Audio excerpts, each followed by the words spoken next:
High, কেমন আছো? আবার এসে গেছি একটি গল্প নিয়ে। আজকে শুনবো আমরা একটা ভূতের গল্প। তার আগে বলে দিই, সাথে আমি রান্না করছি জিরে বাটা দিয়ে কাতলা মাছ। খুব ইজি একটা রেসিপি। যারা রান্না বান্না কম জানো তারা এটা ট্রাই করতে পারো। আর আমি খুব বেশি মশলাপাতি কিছুই ইউজ করিনি, খুব ইজিলি রেসিপিটা তৈরি হয়ে যায়। আর যারা রান্নায় খুব পটু তারা অবশ্যই নুক্স বার করতেই পারো, আর নুক্স না পেলে ভালো কমেন্টও করতে পারো। আর আজকে আমরা যে গল্পটা শুনবো সেই গল্পটা নাকি সত্যি ঘটনা। এটা দাবি করেছে আমার একজন বন্ধু। এই ঘটনাটা আজ থেকে 6-7 বছর আগে তার নিজের সাথে ঘটেছে। তো সে রীতিমতো দাবি করে এই ঘটনাটা সত্যি ঘটনা। তাহলে চলো সত্যি ঘটনা শুনি। আমার জানা নেই ঘটনাটাতে কতটা সত্যতা আছে, কিন্তু আমার গল্পটা শুনে বেশ ভালো লেগেছে, তাই আমি তোমাদের সাথেও শেয়ার করছি। গল্পটি হলো, আমাদের এই উত্তরপাড়া পেট্রোল পাম্পের কাছে পেছন দিকে একটা পুকুর আছে বা ঝিল মতো আছে। আমি কোনো দিন যাইনি, শুনেছি সেখানে মাছ চাষ করা হয় বা অনেকে ওখানে মাছ ধরতে যায়। তো সেরকমই একদিন আমার বন্ধুটাও তার কিছু বন্ধু বান্ধবের সাথে ওখানে মাছ ধরতে গেছে। এইবার যাদের সাথে ওখানে মাছ ধরতে গেছে তারা আগেও প্রায়শই ওখানে মাছ ধরতে যেত। আমার যে বন্ধু সে প্রথমবার গেছে। যথারীতি ওরা ওখানে গিয়ে যে যার মতন জায়গা নিয়ে ছিপে টোপ দিয়ে পুকুরে ছিপটা ফেলে। পুকুরে ছিপ ফেলার পর আশ্চর্যজনকভাবে নাকি সেদিন টপাটপ মাছ উঠছে। ছিপ ফেলে বেশিক্ষণ রেখে দিতে হচ্ছে না। বেশ মজা লাগছে, আমার বন্ধুটিরও বেশ মজা লাগছে। এইভাবে ছিপ ফেলছে আর মাছ উঠছে, ছিপ ফেলছে আর মাছ উঠছে। এইবার প্রায় 20-30 মিনিট মতো মাছ ধরা হয়েছে। মাছ ধরা হওয়ার পর ওদের মধ্যে যে সিনিয়র দাদা ছিল, যে প্রায়শই মাছ ধরতে যায়, সে হঠাৎ করে বলে উঠল, ছাড়, আর মাছ ধরতে হবে না, যা মাছ ধরেছিস ওগুলো এখানেই রেখে দে, শুধু ছিপটা নিয়ে নে, বাড়ি চ, আর পরে আসবো, এসে মাছগুলো নিয়ে যাব, এখন মাছ নিতে হবে না, রেখে দে। এবার এইরকমভাবে হঠাৎ করে একজনের এই কথা বলার কোনো মানে তো আছে। সেই মানেটা না জেনে আমার বন্ধু তো রাজি হচ্ছে না যাওয়ার জন্য। একে তো আমার বন্ধু হচ্ছে ঠ্যাটা, বহুত বদরাগী, ও কিছুতেই রাজি হচ্ছে না। ও উল্টে রেগে গিয়ে বলল, কেন যাব? এত সুন্দর মাছ ধরা হচ্ছে, এত সুন্দর মাছ উঠছে, যাব না এখন? তুমি তো রোজ আসো, আমরা এসছি মাছ ধরা হয়ে যাচ্ছ জন্য নিয়ে যাচ্ছ না। এইরকম ধরনের ভুলভাল কথাবার্তা। এবার যে সিনিয়র দাদাটা ছিল সে বুঝতে পারলো এরা কেউ কথা শুনবে না, অল্প বয়স, রক্ত গরম, এরা মাছ ধরবে। তখন বাজে ভোর 3:30। তখন সেই সিনিয়র দাদাটা বাধ্য হয়েই তাদেরকে একটা জিনিস দেখালো। ভেবেছিল সেই জিনিসটা দেখার পরে হয়তো তারা ওখান থেকে উঠে চলে আসবে। সে আমার বন্ধুটিকে একটা জায়গায় ইশারা করে দেখালো, দেখ ওখানে কে বসে আছে। আমার বন্ধুটি দেখলো ওরা যেখানে বসে আছে তার ঠিক অপোজিটে, মানে পুকুরের এক পারে ওরা বসে আছে, পুকুরের আরেক পারে কেউ একজন বসে আছে।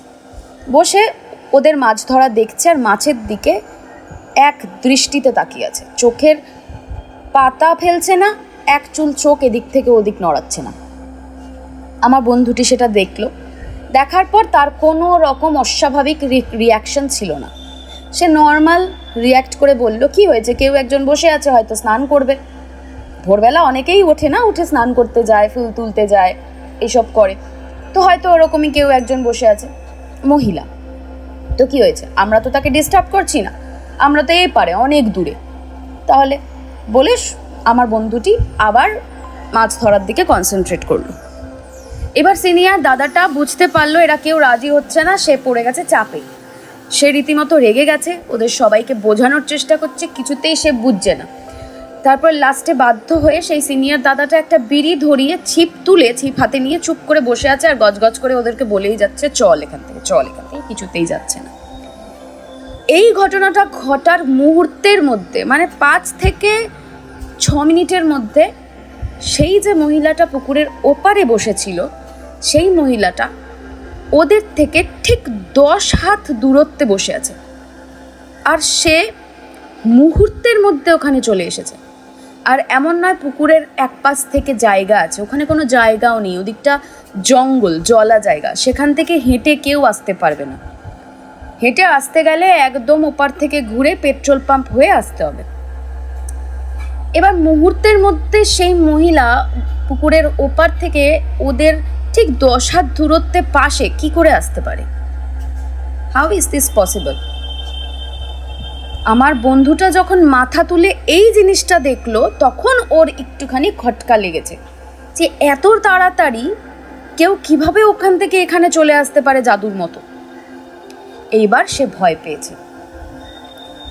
ভয় পাওয়ার পর তখন দাদাটা আবার বলল, দেখলি আমি তোকে অনেকক্ষণ ধরে বলছি এখান থেকে চল, জায়গাটা ভালো না একেই, তার মধ্যে এই সময়টাও ভালো না, চল কিছু হওয়ার আগে বেরিয়ে চল। তখন সিনিয়র দাদাটা আরও বলল যে বেরোনোর সময় মাছ এখানেই থাক, মাছ নিয়ে যেতে হবে না, পরে অন্য সময় এসে মাছটা নিয়ে যাব, এখন আপাতত শুধু ছিপটা নিয়ে নে, ছিপ হাত ছাড়া করবি না।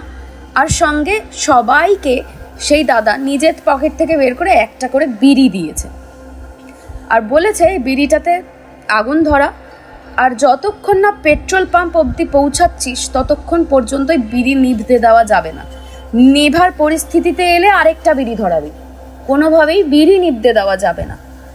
এই বলে তারা সেখান থেকে চলে গেল। পুরো পেট্রোল পাম্প অবধি আসা পর্যন্ত তারা সবাই একটা করে বিড়ি খেতে খেতে এলো, বিড়ি নিভতে দিল না, হাতে ছিপ নিয়ে যে যার মতন বাড়ি চলে এলো।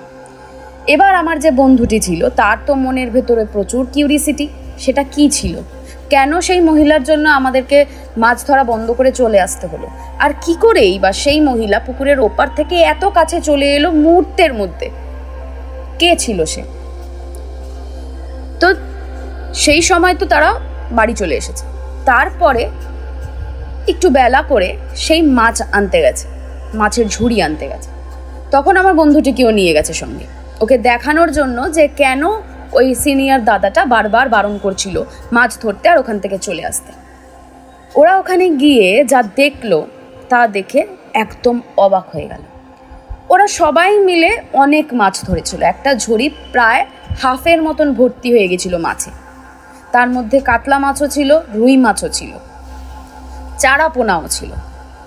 এইবার ওখানে ওরা গিয়ে মাছের ঝুড়িটা তুলে যখন ঢাকনাটা খুলল তাদের চোখ ছানা বড়া হয়ে গেছে, কারণ সেই ঝুড়ির ভেতরে একটাও মাছ ছিল না, শুধু মাছের মুড়ো আর মাছের কাঁটা পড়েছিল, আর কিচ্ছু ছিল না, বাকি সব হাওয়া, শুধু কাঁটা আর মাথা পড়ে আছে, বাকি কিচ্ছু নেই। এইটা দেখে সুমিত অস্বাভাবিক ভয় পেয়েছে। তার সেদিন সেই সময় থেকেই শরীর খারাপ হয়ে গিয়ে প্রায় 3-4 দিন ও জ্বরে নাকি বিছানায় পড়েছিল। ওষুধপত্র খেয়ে ওর শরীর ঠিক হয়নি। তারপরে ওর বাড়ির আশেপাশেই একজন পীর বাবা ছিল, যাকে ডেকে নিয়ে ওকে ঝাড়িয়ে তাবিজ কবজ পরিয়ে ওকে ঠিক করা হয়েছে। এখন আমার বন্ধু পুরোপুরি সুস্থ, একদম নর্মাল, কিন্তু সে আর ভুল করেও সেইখানে যাওয়ার চেষ্টা করেনি। গেলেও সকালে গেছে বা কোনো সময় নেশা করতে ওখানে গেছে, এছাড়া মাছ ধরতে আর কখনোই যায়নি। তো এই ছিল সত্যিকারের একটা ভূতের গল্প মাছ নিয়ে। আমি এখনো জানি না সে কি ছিল, কারণ আমার বন্ধুটি পুরো গল্পটা তো আমাকে বলেছে, কিন্তু সে কি ছিল সে নিজেও বুঝতে পারেনি। এখনো যখন আমি তাকে জিজ্ঞেস করি যে জিনিসটা ছিল কি, তখন ওর উত্তর জানি না, কি ছিল আমি জানি না, কিন্তু এরকম হয়েছে। এবার তোমরা কি জানো কি ছিল ওটা? যদি জানো তাহলে কমেন্টে লিখে জানিও কি হতে পারে। আমার তো কোনো আইডিয়া নেই, তোমরা জানাতে পারো কমেন্টে কেমন লাগলো আজকের গল্প, আর আজকের রান্না কেমন লেগেছে তোমাদের, অবশ্যই লিখে জানিও। ভালো লাগলে লাইক করো আর শেয়ার করতে পারো। তাহলে চলো আজ আসি, আবার দেখা হবে পরের ভিডিওতে। বাই।